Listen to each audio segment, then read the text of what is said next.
just wish once he would come back and say, David, I'm sorry, but you do have testicular cancer. You think that would help? It's better than going back every month thinking I do.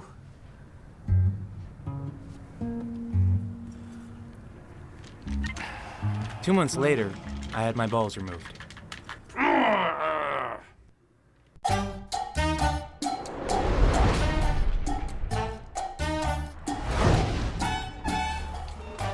As American doctors wouldn't perform the surgery, I went to Tijuana to have the procedure that would cure my nagging and potentially fatal psychosomatic disease.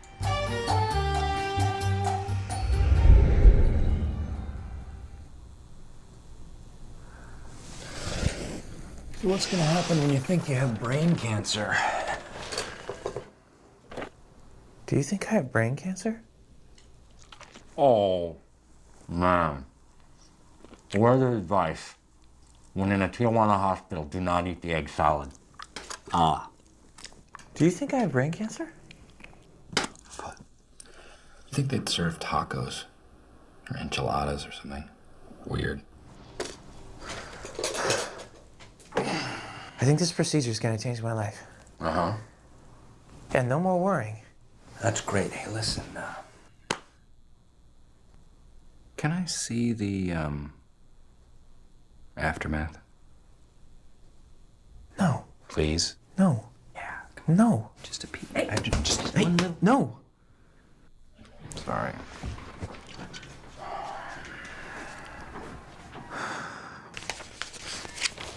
I spent last night in a brothel. I love my balls. I settled into life sans testes quite nicely. I was enjoying life, enjoying living.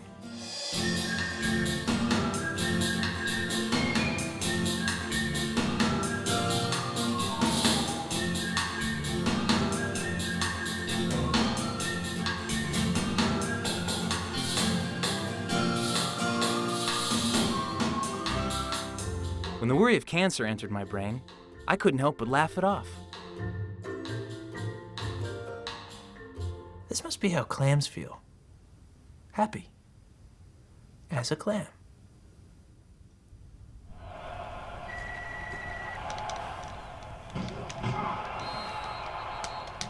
So we have first and 10 here. Hello? Brandon, I'm happy. It's nice, gotta go.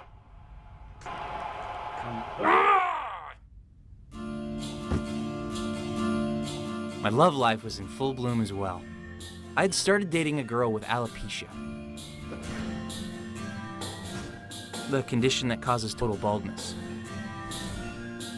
Her name was Alicia. Alicia with alopecia. She didn't mind that I didn't have testicles, and I didn't mind that she didn't have hair. We had met in our survivors group therapy. Her problems on the exterior were much worse than mine. That fact alone brought me comfort and made her a joy to be around.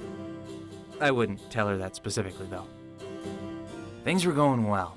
So well, I even decided it was time for her to meet my father. Fuck yes.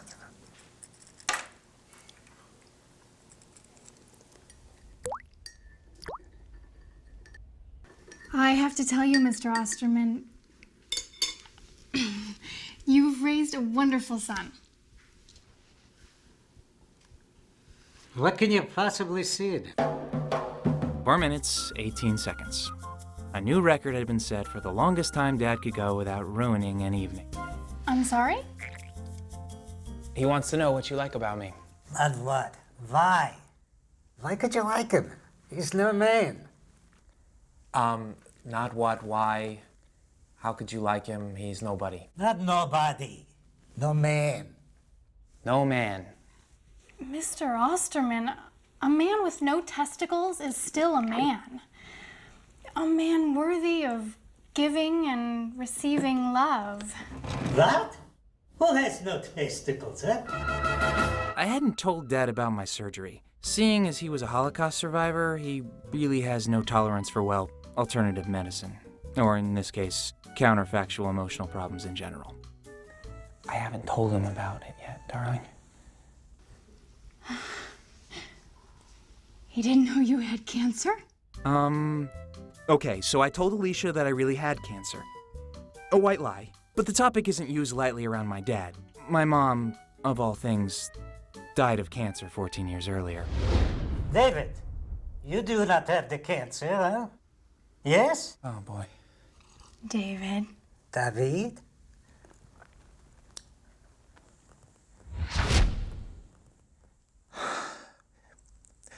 Okay, the thing is, I don't have cancer, Dad. But, well, I did have a form of cancer. If by cancer we mean emotional and crippling fear of cancer. Cancer of the mind. You understand? What's this bullshit? Nobody said anything for what felt like an eternity. But, as Einstein said, sitting on a hot stove for 1 second can seem like 1 hour. That's relativity. So, now you have no balls because you're crazy? I wondered. When exactly did my life start its pathetic decline? I would say when you first thought about chopping them off. That's when your life started to go downhill.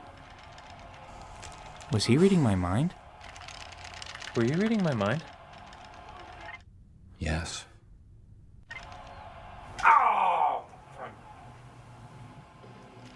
Can I ask you a question? No.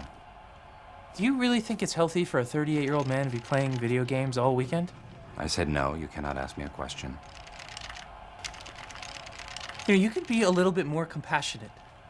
Hey man, you know what? You could be a little more compassionate. Okay, I got a 4th and 10 here. What? Well, don't tell me I have to explain football again. David. What the fuck, David? This isn't a joke. Okay. Jesus. 4th and 10 means you've got to get more than 10 yards in a single down. I'm not talking about football. Then what are you talking about?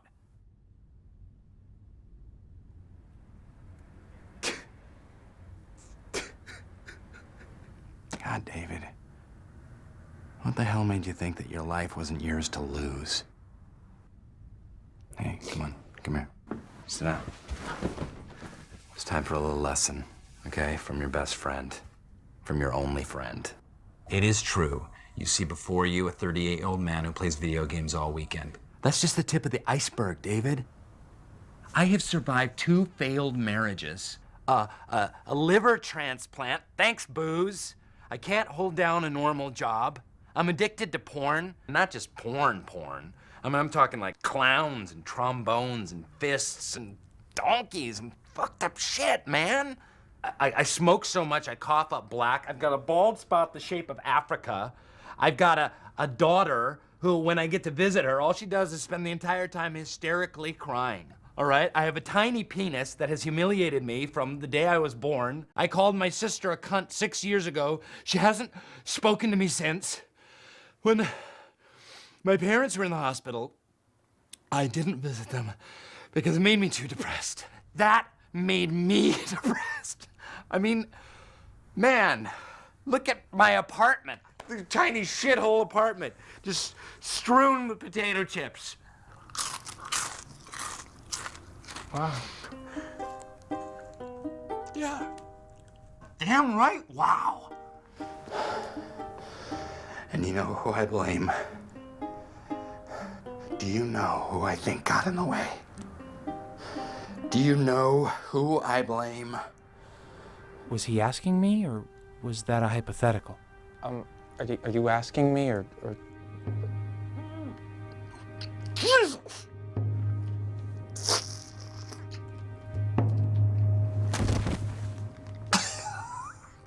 It was at that moment that Brandon died of a simultaneous heart attack and stroke. I didn't even know that was possible. As stipulated in Brandon's will, his ashes were to be scattered in the same field we used to play touch football on. Before he discovered the wonders of digital football, of course. Needless to say, not many people came. In fact, The only ones there were me, his bowling buddy, his AA sponsor, a female trombonist clown, the life insurance agent, and Brenda, Brandon's sister. I hadn't seen her in maybe 10 years. She's beautiful.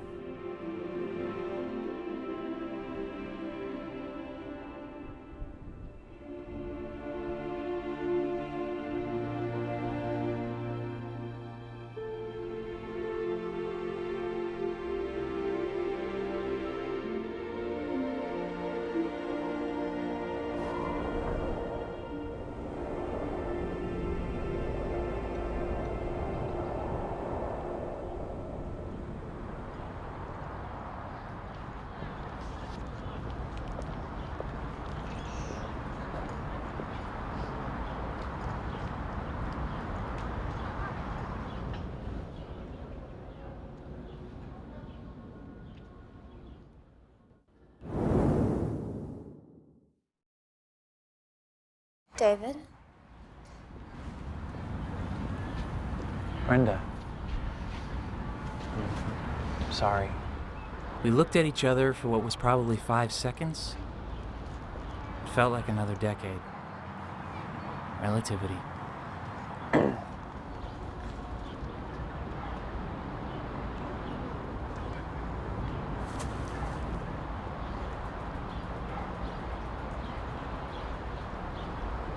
So how have you been?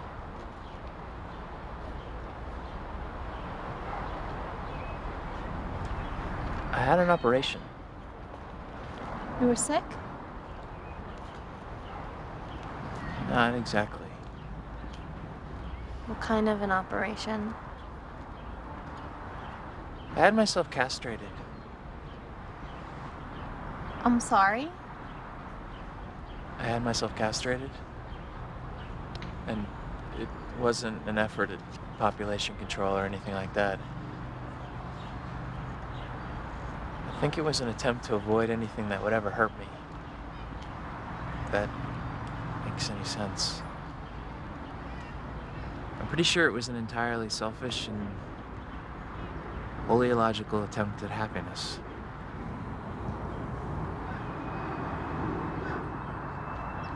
Did it work? No. Not at all.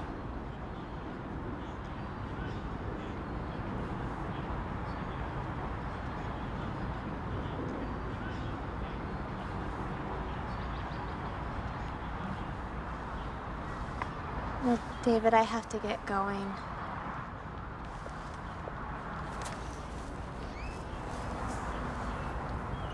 It was really great seeing you. I know how much you meant to Brandon. Yeah.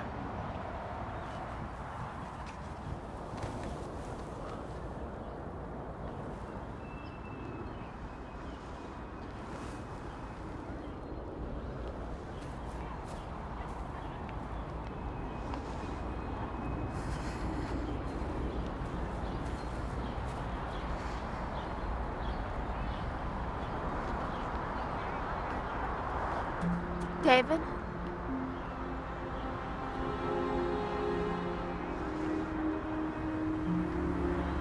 I hope you make it easier for happiness to find you. I'll try.